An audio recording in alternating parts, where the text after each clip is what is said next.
Welcome back to the Eight Man Breakdowns podcast. This is where we discuss all phases of the game of football, including philosophy, play concepts, questions, and more. So, the topic today is scouting yourself. So, whether we're talking about the postseason or midseason or week to week self scouting, that's what we're getting into is self scouting. And that's what we're going to discuss. So, overall, I think this is just something that I think every head coach needs to do. I think they need to do it at minimum at least once per year. Whether it's at the end of the year, like I said, that's probably the most common, but you could do it postseason, midseason, week to week. Also, there's a lot of times you could do this, and it's very beneficial overall to your team that you do this. But I think at minimum, every head coach needs to do at least once per year. Now, I've done this personally now as an assistant for 3 years, and then this year is my first time doing it as a head coach.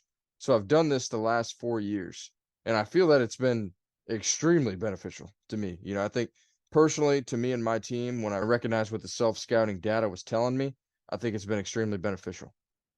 So what I do actually, I do it during the season, but I'm gonna say if you're a head coach that's never done it, this is again what I think you should do. At least go back at the end of the season, go back, watch every single offensive play, and enter in every single data point about your offense on Huddle.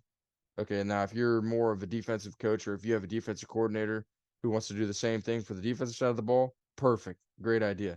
Or if you're the head coach and you run the offense, that's what I'm talking about in this situation here, is going back and pinpointing every single data point on Huddle.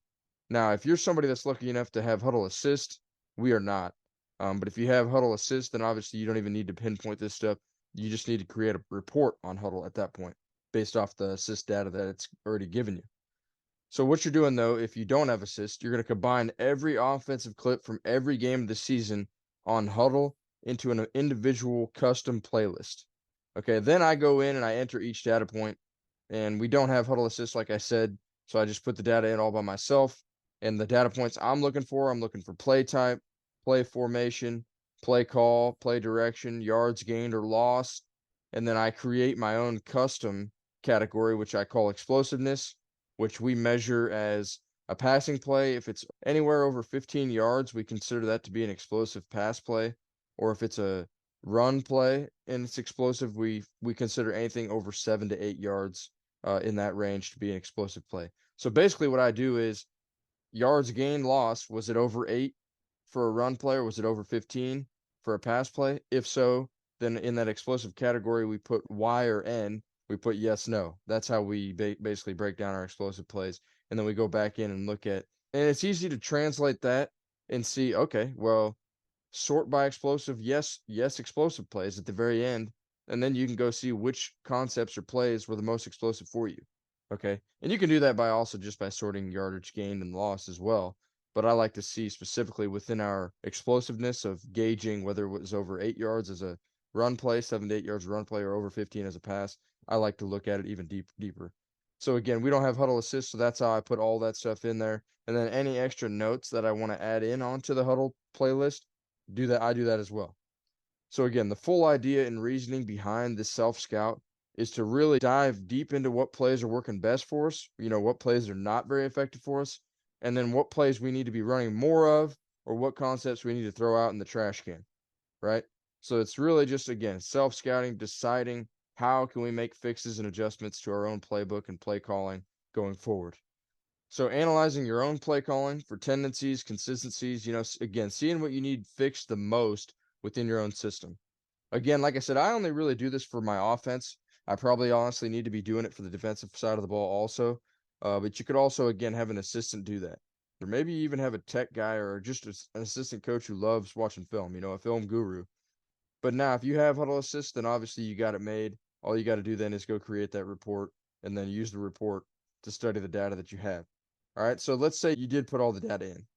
Okay, like I said, now you just have to create a report that analyzes those data points. So you create a custom report, add in all the data points that you just entered in to the report, and then use that to study the data and decide what you're looking for within your concepts, right? Do I need to get rid of this? Do I need to add it?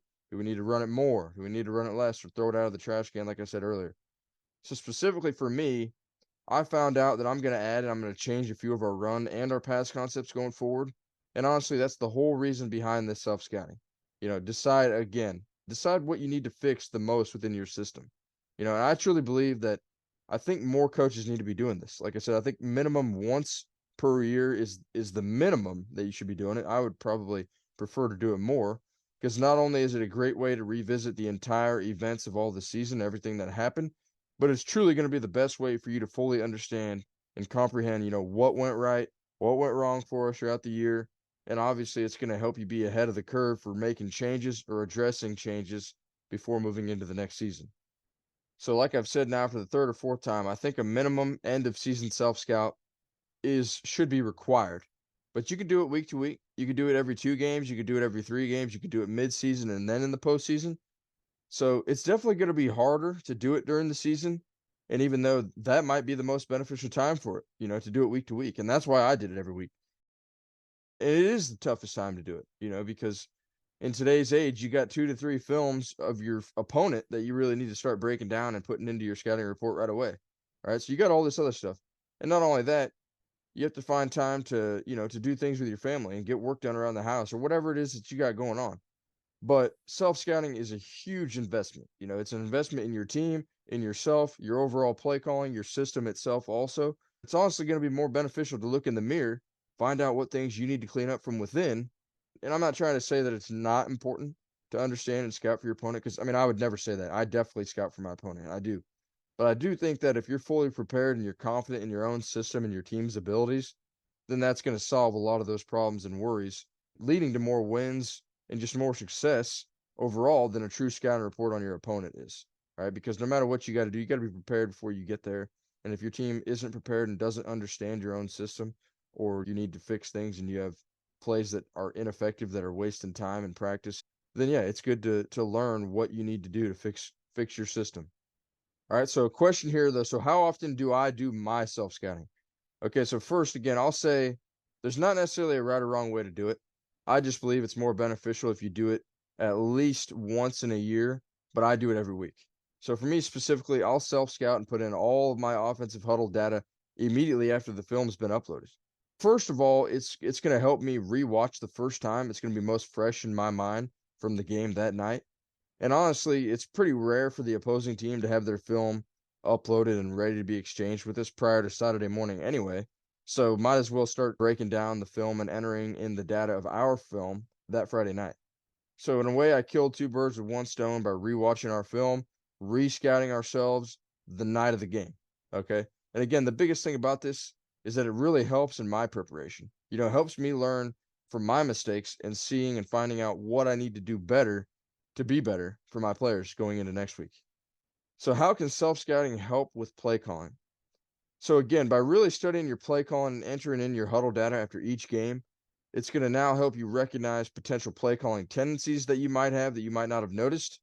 So after your initial scripted plays, it's going to help you identify ways that teams might even scout you. So when they're watching your film, here's what they're looking at. Here's what they see. You might not have looked at it in that way. Do you run behind your tight end or your H-back a lot? Do you call plays more to the field or into the boundary? Do you ever throw the ball on first down? Do you center your offense completely around one playmaker or whatever happens to be? But by doing this and watching yourself, you're actually going to think deeper about your own play calling throughout the course of the game. During the game, with everything moving so fast and so much going on, it's so hard to see if the defense is just better than you or if it's just your offense is not executing. So you got to go back, self-scout, rewatch the film, re-study yourself. It's going to help, like I said. So analyzing your film that night after the game, or like I said, at the end of the year at minimum, it's going to allow you to see the data and decide specifically what changes you need to be making or where you need to be putting more work in at. And I do think a lot of coaches try to do new things and they intentionally try to, break their own tendencies. And I don't think that's necessarily a bad thing, but personally, I don't think intentionally calling a play that's not going to work is beneficial to breaking your tendency. I think, in my opinion, I'd rather study what works best for us, find ways we can keep running that positive concept that works great for us with different personnel, and out of different formations, while eliminating the concept that's not effective and taking out of our playbook altogether. I think that's more beneficial than, okay, I'm going to run my secondary play or my backup play because it's just going to break a tendency. Whether it works or not, I don't care. I'm just trying to break a tendency. Again, I'm not just trying to say that a lot of coaches do that. but I do think that some coaches do that because that's how I approached play calling when I was a first early assistant. I was like, well, you want to break tendency. You don't want to be doing the same thing all the time because then they're going to pick up on it, and but you don't want to break it just to run a different play. You want to break it because you're intentionally calling these plays that are effective for you, but now you want to have a backup call that's also effective. So this is another 80-20 principle. 80% of our plays that work come from 20% of the concepts we have within our offense. We stick to those concepts. We rep them every day and we get really good at them. And that's the majority of our play calling is those concepts. And so again, just go back, look at yourself, really study what it is that you want to be good at, what you are good at, and how you can maximize it. And I think that's just what coaches need to do. And again, this will be the last time I say it, but at minimum, I think everybody should self-scout their team, their offense, their defense, or whatever they really want to focus on getting better at or improving on. They need to be doing it at least a minimum of one self-scout per year. And that's going to do it for this episode of the 8-Man Breakdowns podcast. If you ever have a question for me, feel free to comment down below on this video or visit my bio to shoot me an email. If you've learned anything or enjoy any of these videos, please click subscribe and check out some of my other videos right here. And as always, guys, thanks for tuning in.